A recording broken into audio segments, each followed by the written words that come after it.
Om Swastiastu. Selamat pagi Bapak dosen dan juga teman-teman semuanya. Kami dari kelompok 12 akan mempresentasikan mengenai materi meningkatkan proses pengambilan keputusan. Sebelum kami mulai presentasi, ada baiknya kami untuk memperkenalkan diri terlebih dahulu.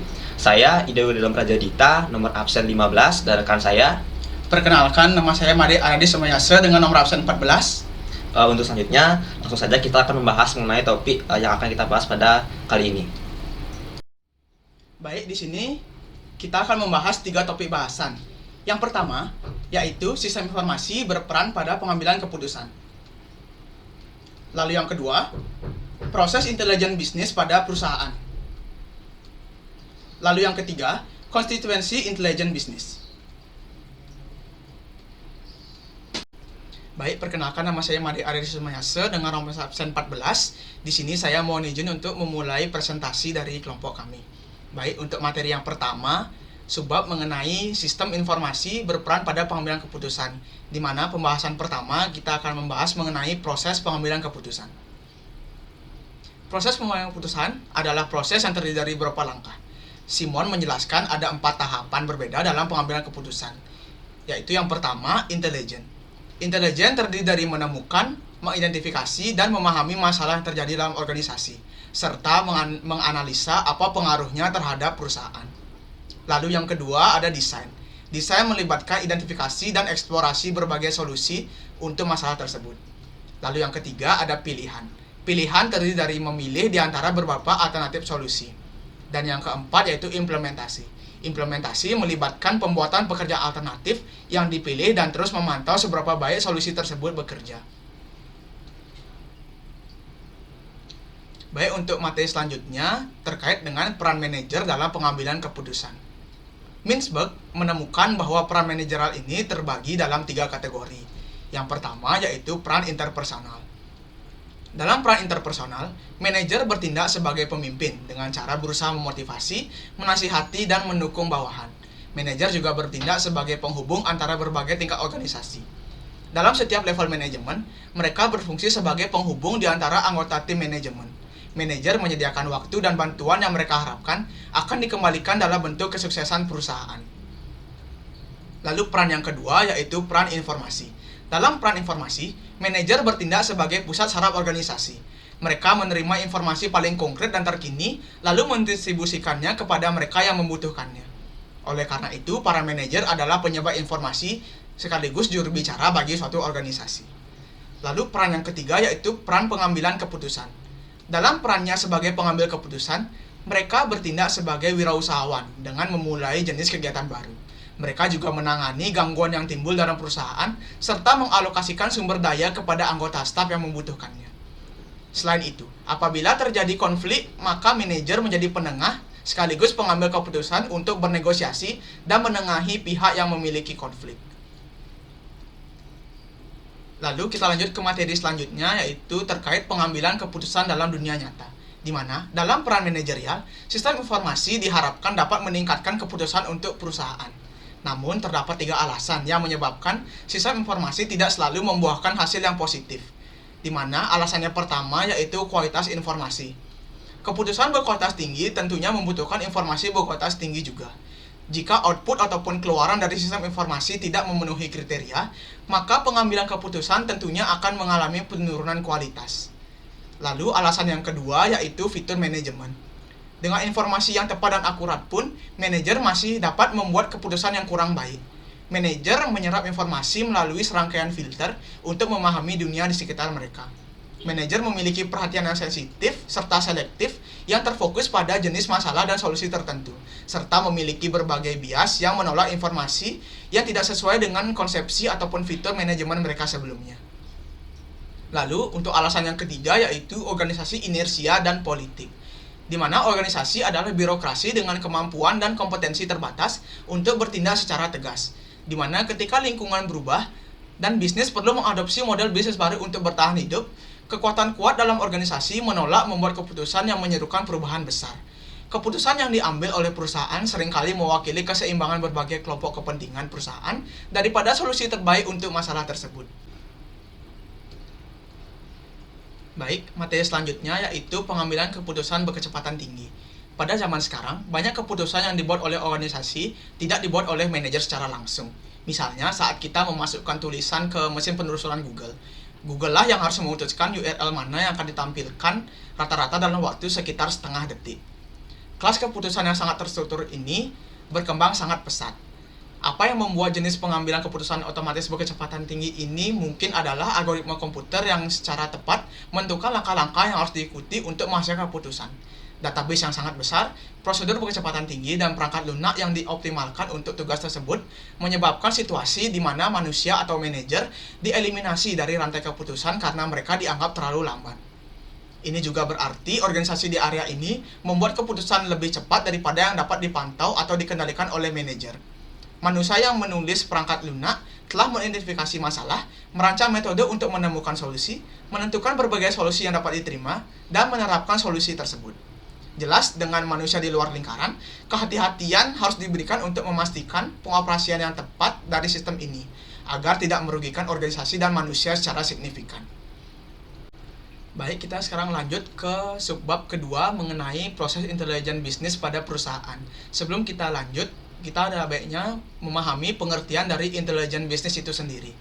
Intelijen bisnis adalah istilah yang digunakan oleh vendor perangkat keras dan perangkat lunak, serta konsultan teknologi informasi untuk menggambarkan infrastruktur pergudangan, pengintegrasian, pelaporan, dan analisis data yang berasal dari lingkungan bisnis, termasuk data besar atau big data.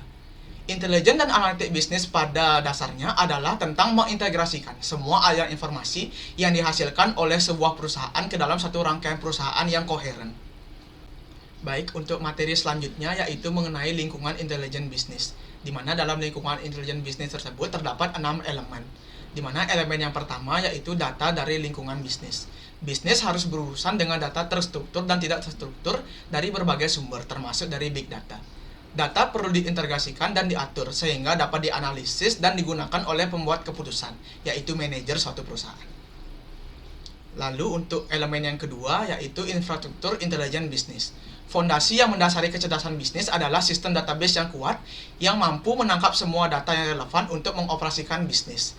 Data yang dapat disimpan dalam database transaksional atau digabungkan dan diintegrasikan ke dalam gudang data perusahaan atau serangkaian data mart yang saling terkait. Lalu elemen yang ketiga yaitu perangkat analitik bisnis. Perangkat analitik bisnis merupakan seperangkat alat perangkat lunak yang digunakan untuk menganalisis data dan menghasilkan laporan, menanggapi pertanyaan yang diajukan oleh manajer, dan melacak kemajuan bisnis menggunakan indikator kinerja utama. Lalu elemen yang keempat yaitu pengguna dan metode manajerial. Perangkat keras dan perangkat lunak intelijen bisnis hanya secerdas manusia yang menggunakannya atau yang membuatnya. Manajer menerapkan perintah pada analisis data menggunakan berbagai metode manajerial yang menentukan tujuan bisnis strategis dan menentukan bagaimana kemajuan akan diukur. Lalu elemen yang kelima yaitu platform pengiriman. Hasil dari business intelligence dan analytics dikirim ke manajer dan karyawan dengan berbagai cara, tergantung pada apa yang perlu mereka ketahui untuk melakukan pekerjaan mereka masing-masing. Saat ini, satu rangkaian alat perangkat keras dan perangkat lunak dalam bentuk paket kecerdasan dan analitik bisnis mampu mengintegrasikan semua informasi ini dan membawanya ke platform desktop atau seluler pengguna. Lalu untuk elemen yang terakhir, yaitu antar muka pengguna. Para pebisnis tidak lagi terikat dengan meja dan desktop mereka. Mereka sering belajar lebih cepat dari representasi visual data daripada dari laporan kering dengan kolom dan baris informasi. Rangkaian perangkat lunak analisis bisnis pada saat ini menampilkan alat visualisasi data, seperti grafik, bagan, dashboard, dan peta yang kaya. Sekian pemaparan materi dari saya. Materi selanjutnya akan dipaparkan oleh rekan saya. Terima kasih. Baik, terima kasih. Selanjutnya saya akan membahas mengenai intelijen bisnis dan kemampuan analitik, di mana dalam sistem intelijen bisnis terdapat 6 fungsi analitik yang diberikan untuk mencapai tujuan suatu perusahaan. Yang pertama ada laporan produksi. Laporan produksi adalah laporan yang ditentukan sebelumnya berdasarkan pernyataan ataupun persyaratan khusus suatu industri. Yang kedua ada laporan parameter. Pengguna memasukkan beberapa parameter seperti pada tabel pivot untuk memfilter data dan mengisolasi dampak parameternya. Misalnya saat kita mungkin ingin memasukkan wilayah dan waktu untuk memahami bagaimana penjualan suatu produk bervariasi menurut wilayah dan waktunya sendiri. Yang ketiga atau yang C ada dashboard ataupun kartu skor, di mana ini adalah alat visual untuk menyajikan data kinerja yang ditentukan oleh pengguna. Kemudian ada pembuatan query ataupun penelusuran ataupun laporan ad hoc, di mana ini memungkinkan pengguna untuk membuat laporan mereka sendiri berdasarkan dengan query ataupun penelusuran. Selanjutnya ada sibak, di mana sibak ini adalah kemampuan untuk beralih dari ringkasan tingkat tinggi ke tampilan yang lebih detail. Selanjutnya ada prakiraan skenario model. Ini termasuk kemampuan untuk melakukan peramalan linear serta analisis skenario bagaimana jika dan menganalisis data menggunakan alat statistik yang standar. Baik, untuk selanjutnya ada analisis dalam intelijen bisnis. Yang pertama ada analisis prediktif, di mana ini merupakan kemampuan penting dari analisis kecerdasan bisnis yang merupakan kemampuan untuk memodelkan peristiwa dan perilaku di masa depan, seperti kemungkinan bahwa pelanggan akan menanggapi tawaran untuk membeli suatu produk, di mana analisis prediktif ini menggunakan analisis statistik, teknik penggalian data historis, dan juga asumsi tentang kondisi masa depan untuk memprediksi tren dan pola perilaku di masa depan. Variabel dapat diukur untuk memprediksi perilaku masa depan diidentifikasi. Analisis prediktif ini dimasukkan ke dalam berbagai aplikasi intelijen bisnis untuk penjualan, pemasaran keuangan, deteksi penipuan, dan juga perawatan kesehatan. Nah, salah satu aplikasi yang paling terkenal adalah penilaian kredit yang digunakan di seluruh industri jasa keuangan. Selanjutnya ada analisis data besar, di mana analisis prediktif ini mulai menggunakan data besar dari sektor swasta dan juga publik, termasuk data dari media sosial, transaksi pelanggan, dan juga keluar dari sensor dan mesin. Di mana dalam e-commerce banyak pengecer online memiliki kemampuan untuk membuat rekomendasi produk online yang dipersonalisasi kepada pengunjung situs web mereka sendiri untuk membantu merangsang pembelian dan juga memandu keputusan mereka tentang barang dagangan apa yang akan mereka simpan. Nah, namun sebagian besar rekomendasi produk ini didasarkan pada perilaku kelompok pelanggan yang serupa. Misalnya dari penghasilan yang kurang dari 2.500.000 ataupun yang berusia 18-25 tahun. Di mana analisis data besar ini telah mendorong pergerakan menuju penggunaan teknologi digital secara intensif untuk membuat keputusan yang lebih baik tentang menjalankan kota dan juga melayani penduduknya. Di mana selanjutnya adalah intelijen dan analisis operasional, di mana perangkat lunak untuk intelijen dan analitik operasional memungkinkan organisasi menganalisis aliran data besar saat dibuatnya secara real time, di mana perusahaan dapat mengatur peringatan pemicu pada acara ataupun meminta mereka dimasukkan ke dashboard langsung untuk membantu manajer dengan keputusan mereka. Yang terakhir ada analisis lokasi dan juga sistem informasi geografis, di mana analisis ini mencakup analitik lokasi, kemampuan untuk mendapatkan wawasan bisnis dari lokasi ataupun geografis suatu komponen data, serta termasuk data lokasi dari ponsel dan juga keluaran dari sensor ataupun perakit pemindai, di mana analisis lokasi ini akan membantu perusahaan utilitas melihat dan mengukur pemadaman dan juga biaya terkait dengan lokasi pelanggan untuk membantu memprioritaskan pemasaran, peningkatan sistem, dan juga upaya layanan dalam pelangganan. Selanjutnya kita akan membahas mengenai konstituensi intelijen bisnis. Yang pertama ada dukungan keputusan untuk pengelolaan operasional dan menengah, di mana sistem informasi manajemen biasanya digunakan oleh manajer menengah untuk mendukung jenis pengambilan keputusan ini, dan keluarannya utamanya adalah sebagai serangkaian laporan produksi rutin berdasarkan dengan data yang diekstrak dan juga diringkas dari sistem pemrosesan transaksi yang mendasari perusahaan, di mana manajer menengah menerima laporan ini secara online di portal perusahaan dan dapat meminta data secara interaktif untuk mencari tahu mengapa peristiwa itu terjadi. Baik, selanjutnya adalah dukungan keputusan untuk semi struktur, di mana beberapa manajer adalah merupakan pengguna super, dan analisis bisnis ini merupakan analisis yang tajam yang ingin membuat laporan mereka sendiri dan juga menggunakan analitik dan model yang lebih canggih untuk menemukan pola dalam data, serta untuk memodelkan skenario bisnis alternatif ataupun untuk menguji posisi tertentu. Di mana sistem pendukungan keputusan ataupun DSS ini adalah platform pengiriman intelijen bisnis untuk kategori pengguna dengan kemampuan untuk mendukung pengambilan keputusan semi terstruktur. DSS lebih mengandalkan pemodelan daripada MIS, di mana menggunakan model matematika ataupun analitik untuk melakukan analisis bisnis bagaimana jika ataupun jenis lainnya. Analisis bagaimana jika yang bekerja maju dari kondisi yang diketahui ataupun diasumsikan memungkinkan pengguna untuk memvariasikan nilai tertentu untuk menguji hasil guna memprediksi hasil jika perubahan terjadi pada nilai tersebut. Selain itu, terdapat juga analisis sensitivitas yang membantu pengambilan keputusan dengan pencarian tujuan. Selanjutnya adalah dukungan keputusan untuk manajemen senior. Saat ini, metodologi terdepan untuk memahami informasi yang sangat penting yang dibutuhkan oleh eksekutif perusahaan kita sebut dengan balance scorecard. Di mana balance scorecard ini adalah kerangka kerja untuk mengoperasionalkan rencana strategi perusahaan dengan berfokus pada hasil yang dapat diukur pada 4 dimensi kinerja perusahaan. Yang pertama yaitu keuangan, ada proses bisnis, pelanggan, dan juga pembelajaran serta pertumbuhan.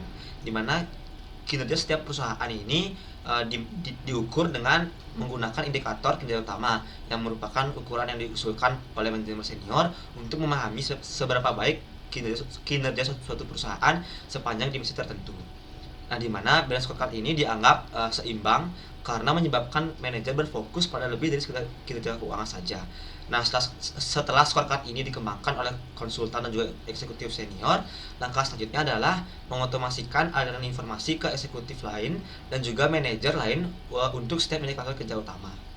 Di mana metodologi manajemen populer lainnya yang terkait erat adalah Enterprise Performance Management, di mana Enterprise Performance Management ini mencoba untuk menerjemahkan strategi perusahaan secara sistematis dengan menjadikan target operasional.